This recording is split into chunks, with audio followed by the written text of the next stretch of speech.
విజయనగర సామ్రాజ్యం సువర్ణయుగం. రాజు శ్రీ కృష్ణదేవరాయుడు పాలనలో రాజ్యం ఆనందంగా, సుభిక్షంగా ఉంది. మార్కెట్లు కళకళలాడుతున్నాయి. రైతుల పొలాలు పండ్లతో నిండిపోయాయి. ప్రజలు సంతోషంగా ఉన్నారు. కాని ఈ సంతోషంలో కొందరు మాత్రం దుష్ట ఆలోచనలతో ఉండేవారు. వారే దొంగలు. వారు రాజ్యం అంతటా దాక్కుని, రాత్రిళ్ళు ధనవంతుల ఇళ్లలో చొరబడేవారు. రాజు ఆ విషయానికి తెలుసుకుని రాజదర్బారంలో అన్నాడు, మన రాజ్యంలో దొంగలు ఉండడం నాకు సిగ్గుగా ఉంది. ఎవరైనా వారిని పట్టుకుంటే వారికి బహుమతి ఇస్తాను అని ప్రకటించాడు. మంత్రులు, సైనికులు చాలా ప్రయత్నించారు. కాని దొంగలు ఎంతో తెలివిగా ఉండటంతో ఎవరూ పట్టుకోలేకపోయారు. తెనాలి రామకృష్ణ ప్రవేశం. ఒక రోజు రాజదర్బారంలో తెనాలి రామకృష్ణ నవ్వుతూ ప్రవేశించాడు. మహారాజా, దొంగలు చాలా తెలివిగా ఉన్నారట కదా అని అడిగాడు. రాజు నవ్వుతూ, అవును రామకృష్ణ, మన సైనికులు పట్టుకోలేకపోతున్నారు. నువ్వు ఏమైనా చేయగలవా అన్నాడు. రామకృష్ణ చిరునవ్వుతో, మహారాజా, దొంగలకన్నా నేను ఒక అడుగు ముందుంటాను. వారిని పట్టుకోవడం నా చేతిలో ఉంది. కాని నాకో వారం సమయం ఇవ్వండి. రాజు అంగీకరించాడు. సరే, నువ్వు వీరిని పట్టుకుంటే బంగారం సంచి బహుమతిగా ఇస్తాను. రామకృష్ణ తలవంచి రాజదర్బారం నుండి బయలుదేరాడు. రామకృష్ణ యుక్తి. తెనాలి రామకృష్ణకు తన చుట్టుపక్కల ఉన్న ప్రతి ఇల్లు తెలుసు. ఆయన ఇంటి దగ్గరే ఒక చిన్న అడవి ఉండేది. అక్కడే దొంగలు తరచుగా దాక్కునేవారని ఆయనకు తెలుసు. ఆ రాత్రి ఆయన తన భార్యను పిలిచి అన్నాడు, మనింటికి రాత్రి దొంగలు రావచ్చు. వారు మన వద్ద బంగారం ఉందని అనుకుంటున్నారు. భార్య భయపడింది. అయ్యో, అప్పుడు మనం ఏమి చేద్దాం? రామకృష్ణ నవ్వుతూ, అందుకే ఒక యుక్తి చేద్దాం. మనమే వారిని పట్టుకోవాలి. నువ్వు భయపడకు.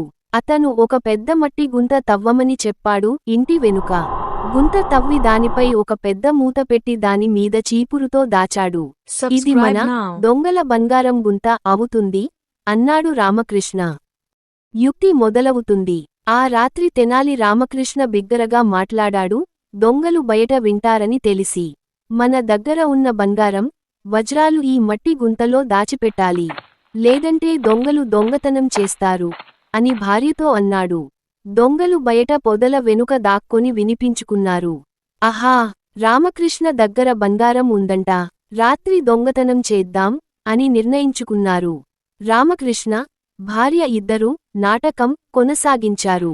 వారు బంగారు పాత్రలు, వెండి పాత్రలు అన్నీ తీసుకుని మట్టి గుంతలో వేసినట్టుగా నటించారు. దొంగలు అంతా చూశారు. అయ్యో, ఎంత బంగారం అని ఒకరు అనగా, మరొకరు, ఉషోదయం కాకముందే మనం దొంగతనం చేద్దాం అని అన్నారు. వర్షం మరియు దొంగల యత్నం. రాత్రి మౌనంగా మారింది. చల్లని గాలి, కొద్దిగా వర్షం కూడా పడింది. దొంగలు తడుస్తూ రామకృష్ణ ఇంటి వెనుకకు చొరబడ్డారు. ఇదే ఆ గుంత అన్నాడు ఒకడు. వారు గుంత మూత తీసి లోపలికి చేతులు వేశారు. కాని బంగారం కాదు, నీరు. తెనాలి రామకృష్ణ ముందుగానే గుంతను నీటితో నింపాడు. దొంగలు ఒక్కొక్కరుగా ఆ గుంతలో పడ్డారు. వారిని బయటికి లాగడం కష్టమైంది. మట్టిలో చిక్కుకున్నారు. అప్పటికే రామకృష్ణ గట్టిగా అరవడం ప్రారంభించాడు. దొంగలు, దొంగలు! గ్రామంలోని సైనికులు వచ్చి వారిని పట్టుకున్నారు. మరుసటి రోజు ఉదయం రాజదర్బారంలో రామకృష్ణ దొంగలతో వచ్చాడు. రాజు ఆశ్చర్యంతో అడిగాడు, రామకృష్ణ, నువ్వు వీరిని ఎలా పట్టుకున్నావు? తెనాలి నవ్వుతూ అన్నాడు, మహారాజా, వీరు బంగారం కోసం రాత్రి గుంతలో పడ్డారు. కాని బంగారం దొరకలేదు. దొంగతనం చేయడం కన్నా మట్టిలో మునిగిపోయారు. అందరూ నవ్వేశారు. రాజు చిరునవ్వుతో, నిజమే రామకృష్ణ, నీ చాతుర్యం మళ్లీ రాజ్యాన్ని రక్షించింది అన్నాడు. దొంగలను శిక్షించమని ఆజ్ఞ ఇచ్చాడు. కాని రామకృష్ణ అడిగాడు, మహారాజా, వీరిని క్షమించండి. వీరికి బంగారం కావాలనిపించింది కాని బంగారం సంపాదించే మార్గం తెలియదు. వీరిని ఏదో ఒక మంచి పనుల్లో పెట్టండి. రాజు ఆలోచించి రామకృష్ణ మాటలు అంగీకరించాడు. దొంగలను రాజ్యంలోని నిర్మాణ పనుల్లో పని చేయమని పంపించాడు. ఆ రాత్రి తెనాలి రామకృష్ణ తన కుమారుడికి ఒక నీతి చెబుతూ అన్నాడు, బిడ్డా, ఒక మనిషి చెడు మార్గంలో నడిచినా, ఒక తెలివైన మనిషి అతన్ని మంచి మార్గంలోకి తిప్పగలడు.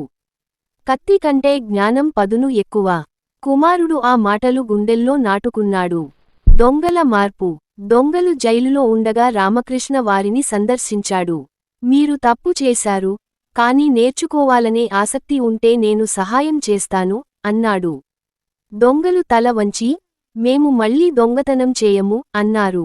రామకృష్ణ వారిని రాజదర్బారంలోకి తీసుకెళ్ళి, మహారాజా, వీరిని రైతులుగా మార్చండి. వీరికి పొలం, విత్తనాలు ఇవ్వండి. ఇక వీరు రాజ్యానికి కష్టం చేస్తారు అన్నాడు. రాజు సంతోషించాడు. రామకృష్ణ, నీ బుద్ధి కేవలం దొంగలను పట్టుకోవడమే కాదు, మనుషుల్ని మార్చడంలో ఉంది అన్నాడు. సంవత్సరాలు గడిచాక, కొన్ని నెలల తర్వాత ఆ దొంగలలో కొందరు నిజాయితీగా పనిచేసి రైతులయ్యారు. వారు పంటలు పండించి రాజదర్బారానికి పన్ను చెల్లించారు. రాజు సంతోషంగా వారిని పిలిచి బహుమతులు ఇచ్చాడు. వారు రామకృష్ణ పాదాల దగ్గర పడిపోయారు. మేము పాపాలు చేశాం అయ్యా, కాని మీరు మమ్మల్ని మనుషులుగా మార్చారు అన్నారు. రామకృష్ణ చిరునవ్వుతో, దొంగ బంగారం దొంగతనం చేస్తాడు, కాని జ్ఞాని దొంగ మనసు దొంగతనం చేసి మంచిగా మారుస్తాడు అన్నాడు. రాజదర్బారపు సంభాషణ. ఒకరోజు కృష్ణదేవరాయుడు మంత్రులతో మాట్లాడుతుండగా అన్నాడు, మన రాజ్యంలో న్యాయం, ధర్మం, జ్ఞానం కలిసి ఉన్నాయంటే దానికి కారణం రామకృష్ణే.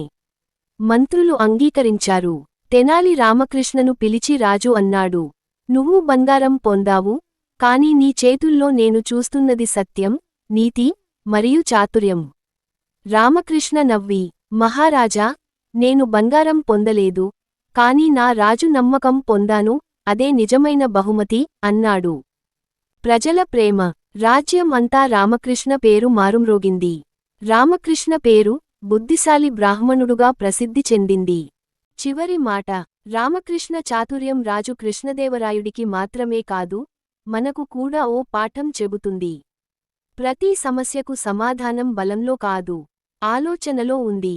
ఈ కథ ద్వారా మనం గ్రహించిన నీతి ఏమనగా, చతురత, బుద్ధి ఉంటే శత్రువుని కూడా స్నేహితుడిగా మార్చుకోవచ్చు. చెడును శిక్షించడం కన్నా మార్పు చేయడం గొప్పది. నిజమైన సంపద బంగారం కాదు, జ్ఞానం. Subscribe now. Subscribe now.